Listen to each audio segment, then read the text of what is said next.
about You some ready? I'm ready. I'm Yeah. super duper ready. This case is very much all over the place. I mean, I feel like I was all over the place with it just because it's two serial killers. It's two killers and just the way they go in and out of each other's life like well once, but it gets kind of confusing. So I hope I tell it correctly and I hope I tell it well. Let me slide on over to my notes. And I'm just going to start off with a little back history on Dale Hausner. I'm covering the Pheonix serial shooters. Dale Hausner was actually born on February 4th, 1973 in Phoenix, Arizona. He had four brothers with big dreams of being a boxing promoter. I'm not really sure what that is because I'm not really into boxing, but apparently I it mean, was big dreams. yeah. I would assume, right, just somebody who like almost like their manager, like promotes the fights, right? Oh yeah, probably, huh? For a while he had a table access show just talking about boxing, and I have an interesting fact for the end of this, and don't let me forget it because I just read it like a couple hours ago, and I was Uh, like, and so it's not even added in my notes, but I was like, oh oh, my gosh, that's crazy. It's just crazy. Okay, so back on. Randy, one of his brothers, had said from an early age that Dale really enjoyed his alone time. He actually came across his private journal telling in detail about by age 9 how he was already setting fires and stealing things, and that he only got real passion when he was destructive and destroying property and things like that. So that was kind of a red flag. By 18, he got married. First wife. She had a son prior to their marriage. He did adopt the son, and all accounts, he was a great father, loved his son very much. They ended up by welcoming a second child into the world, and their marriage ended shortly after that. Per his wife, he was not a very nice guy. surprisingly, Again, right? yeah, surprising, right? Yeah. Um, shortly after, though, he did get remarried. And while on a family trip, this is like really sad. Trigger warning for kids. They actually got into a car accident and they hit the guardrail and the car went into the river. It didn't say what river, but here in the valley, like I'm assuming it was probably maybe the Salt River on like that little back road. Both of them died, sadly. I don't want anyone to feel bad for him. Like, you know what I mean? Like it's not Yeah. that, but it's just really sad. Like I do want to acknowledge how sad that is because it wasn't just him who lost his children. It was his first wife. You know what I mean? Of course. Yeah, So very, absolutely. very sad. Yeah. Shortly after that, his second marriage ended, and then he welcomed his third child into the world, a baby girl who he absolutely adored and loved, but she was she was very ill. I couldn't find what she was ill with, what disease she had, but there was question of whether or not she would make it. And so this was in 2003. He was 30 at this point, and the shootings began shortly after that in 2005. And at this time, he was working as a janitor at Sky Harbor International Airport, hating Oh, his that's so job. creepy. Isn't that so creepy? Like Oh, dude, dude, that's close to home. Like it's so creepy. Um, yeah. So by this time, he began his reign of terror on the Valley of the Sun. Basically, Tony Mendez was his first victim. It wasn't tied to him until after he had been convicted and charged. They didn't really get justice until it was kind of too late. Like he was never charged with Tony's murder, but Tony was murdered. Father, he was a son, he was a grandfather. His family loved him and are still reeling from their loss. And that was in 2005. Like that's so sad. He was shot in the back while riding his bike on May 17th, 2005 around 10:40 p.m. This was only the beginning. On May 24th, Reginald Remillard. I'm so sorry. I'm horrible with names, guys. Don't come at me, please. I'm so sorry. He was shot and killed at a bus stop on 7th Ave and Camelback Road on June 29th. David Roy Anthony Estrada was murdered while standing on the side of the road. He was a teenager. Not he only was was just this, standing there? He was just standing there and they shot he was literally picking his victims at random. Like there was nothing, no reason for him. And yeah, it's this And so fuck was he was like at close range or was he like far away at this point? he was there were drive-bys. From the Mhm. sounds of it, from the testimonies of the victims, like the survivors, he was fucking close. This fuck targeted his victims at random. He is a special kind of evil. He's but not only another trigger warning, guys, animals. Not only was he targeting people, but he actually shot, I think it was 3 horses and like 6 or 7 dogs, if not more, if not more. What? Yeah, because all of these shootings were so random, it was really hard for investigators to tie them together. Okay. So a lot, so there could be even more out there that we don't even know about. It doesn't like in your research, you didn't see like anything that like triggered this behavior other than his daughter being, I mean, obviously anyone who buries their child, I mean, I don't know how you, that's a He pain I will never be able to understand. he was Uh, extremely pathological, and it seemed like he was violent at a young age, but could hide it really well, okay. if that makes sense. Like there's a lot Gotcha. of stories out there, like shooting birds with BB guns, and like he and Okay. his brothers would also like they box, but Mm. he would like plan out like attacks. Like he would play out attacks as if like the punching bag was another human, like he was talking to it. Like he wanted to hurt, he wanted to destroy. I don't know, he's a special kind of evil. He's a monster. He to me, I feel like he fits the book pretty well for a serial killer, like as far as like Criminal Minds BAU goes. Mhm. Like he's your typical serial killer. There's hurt animals from the beginning, Yeah. and it even like continues on. But okay, I digress. On December, you're fine. On December 29th, police responded to a series of attacks, starting with a vehicle being shot at, 2 dogs, 4 people. They were all shot between 6 p.m. to about 4 a.m. Clarissa Raleigh was the last victim that night. Her military training is what actually may have saved her life. She like put so like I watched an interview with her, and basically, and you asked earlier if they were close. This guy was so fucking close. The gun was basically touching her. The rifle was basically touching her, and all she basically did was put out her arms like this, and it stopped the brunt of the bullet. I guess, I don't know. It's Did she put crazy. her arms out in front of her? She like Is hit, that yeah, to like kind of, I don't really know, but okay? she lived. If it would have been like, if it would have been like a little bit closer to her jugular, she would have died. I Mm. don't really know a lot about guns. I know it was a rifle, and I know that like when these rifle, I don't even know what it's called, when the rifle shoots, it like spurs out a bunch of things in you. Mhm. Again, I'm not a Yeah. hunter, don't come at me. Um, but her military training may have been what saved her. When she got to the hospital, they actually gave her some horrible news. She had been pregnant, and due to this gunshot, and No. she didn't even know yet. She didn't even know. And because of this injury and this like wound, this gun wound, this gunshot, she lost the baby.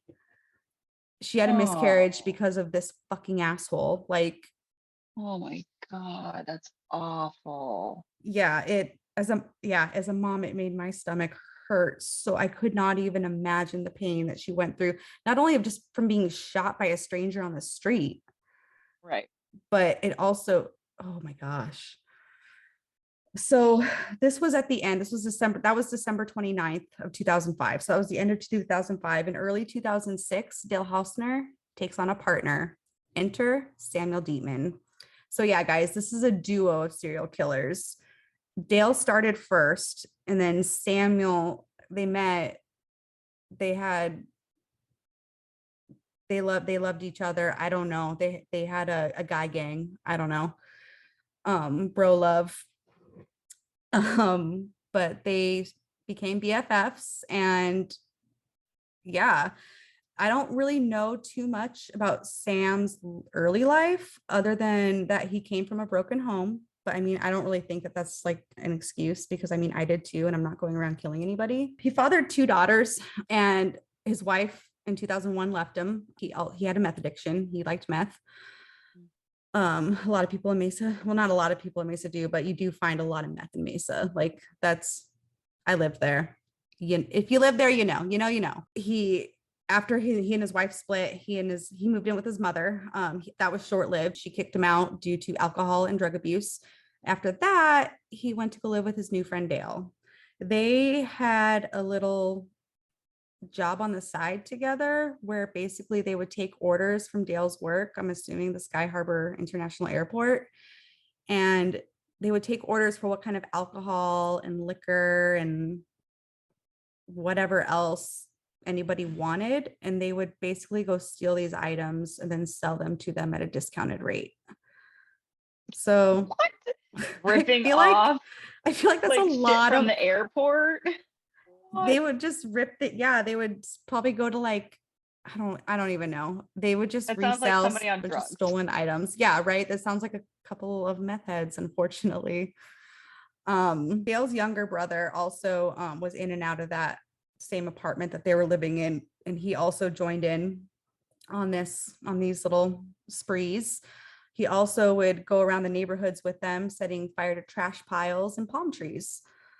So it's a fun way to pass the time, I guess, if you've got nothing to do and you're on a lot of meth. On May 6th, the pair went on a series of shootings together. They murdered Claudia Gutierrez Cruz near Scottsdale. And on June 8th, they set two fires to two separate Walmarts. And the random shootings continued until the end of July. Dietman, this is funny. Dietman unknowingly at the time kind of gave them up. He was drinking with a friend, Ron Horton, at some bar in Mesa, and was basically bragging about the shootings and the murderings and the killing of animals that they've been doing. And Ron was like, "That's not a cool story, bro. I'm gonna go tell the coppers." And that's what he did. So shortly after that, they began trailing the investigators began trailing the two, and then wiretapping their phones. And if you go, there's a really good video that I was watching on YouTube, The Monster in My Family. I definitely suggest you guys check it out, but there's actually a recording on there that Dietman uses his daughter to like joke around about the shootings that had happened.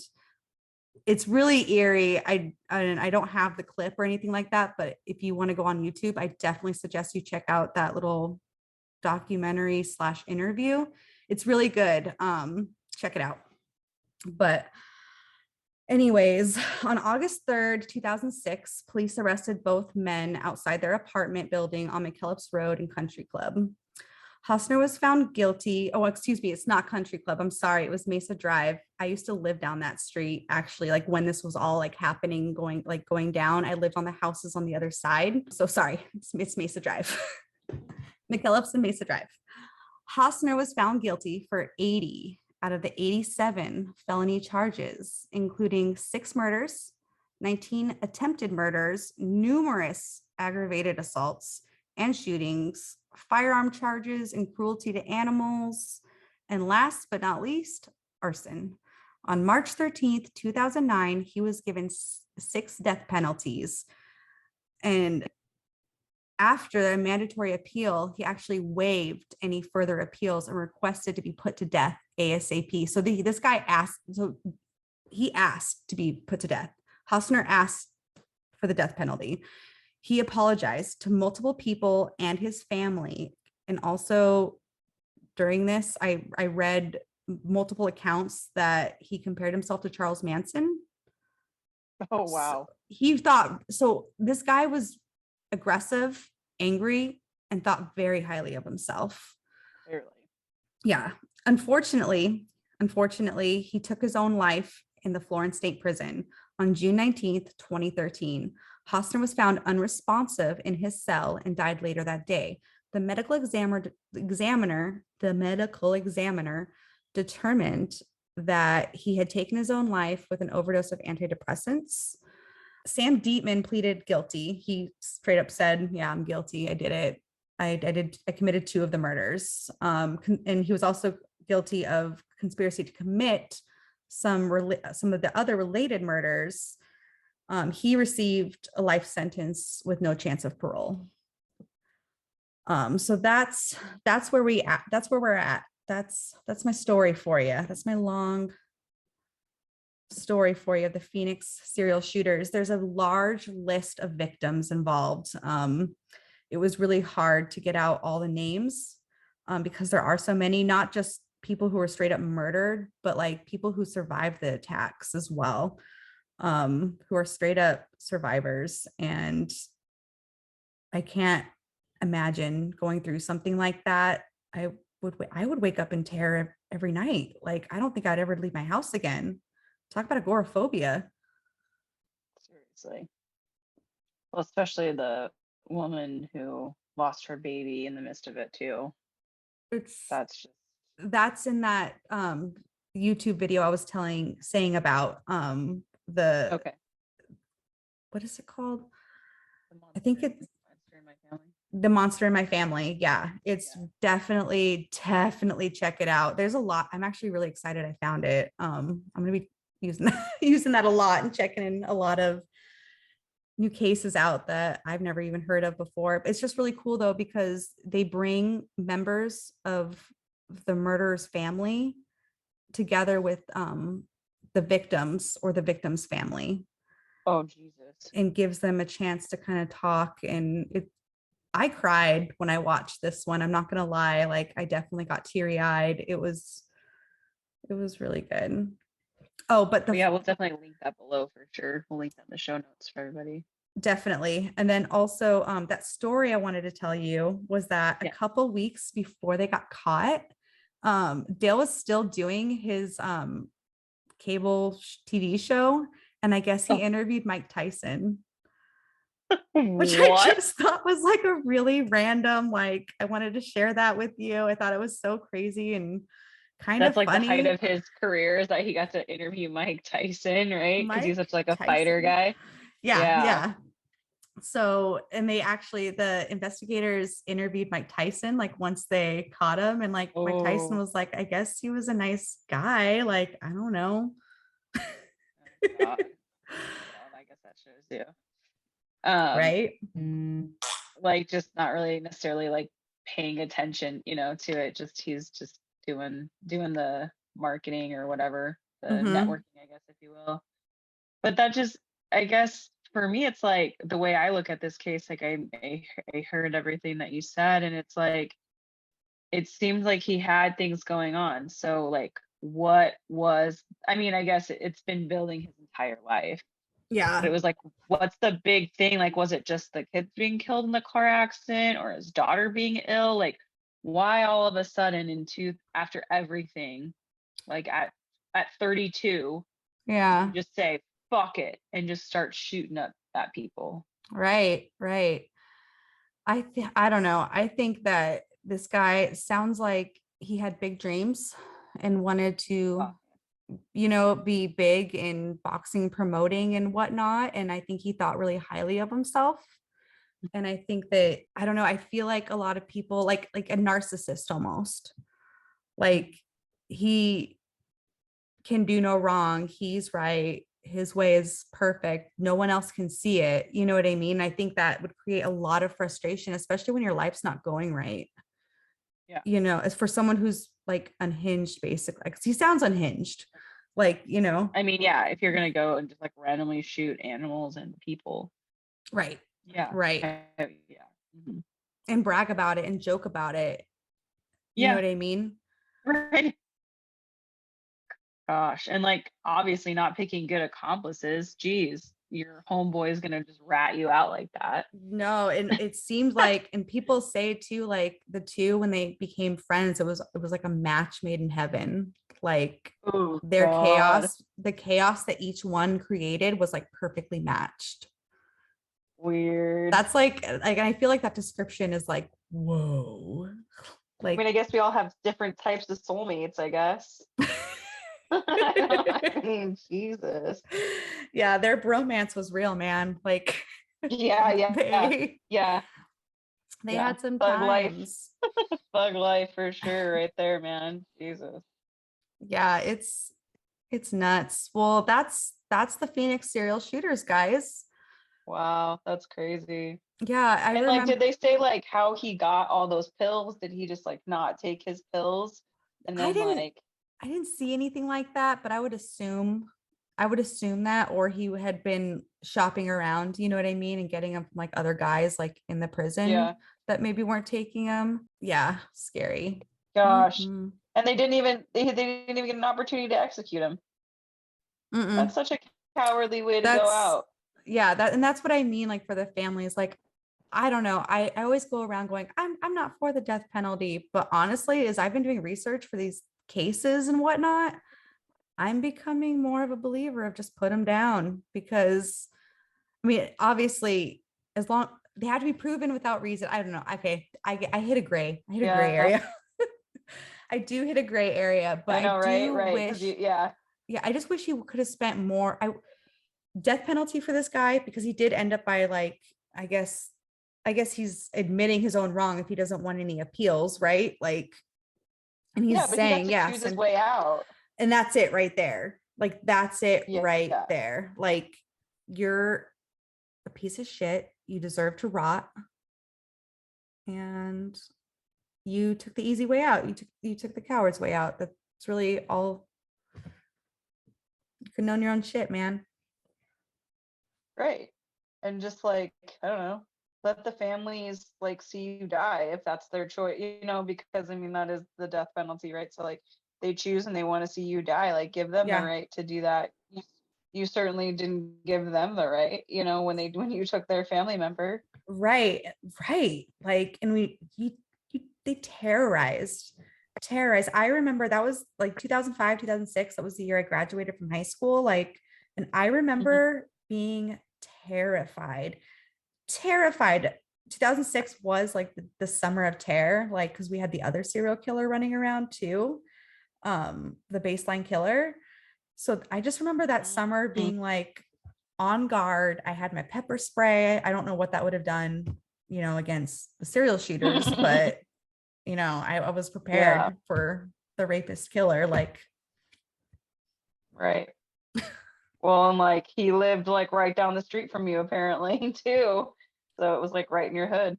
but yeah, when the serial shooters, when they were arrested, that was like when we saw the photo, I was like, oh my gosh, like you gotta be kidding me. It's those apartments. Like what? And then I felt Wow. bad too for like, because every time I would leave the house, my mom would like, freak out. And so I felt really bad because I was like, Yeah. oh, she totally had a reason to freak out. Like, sorry, mom.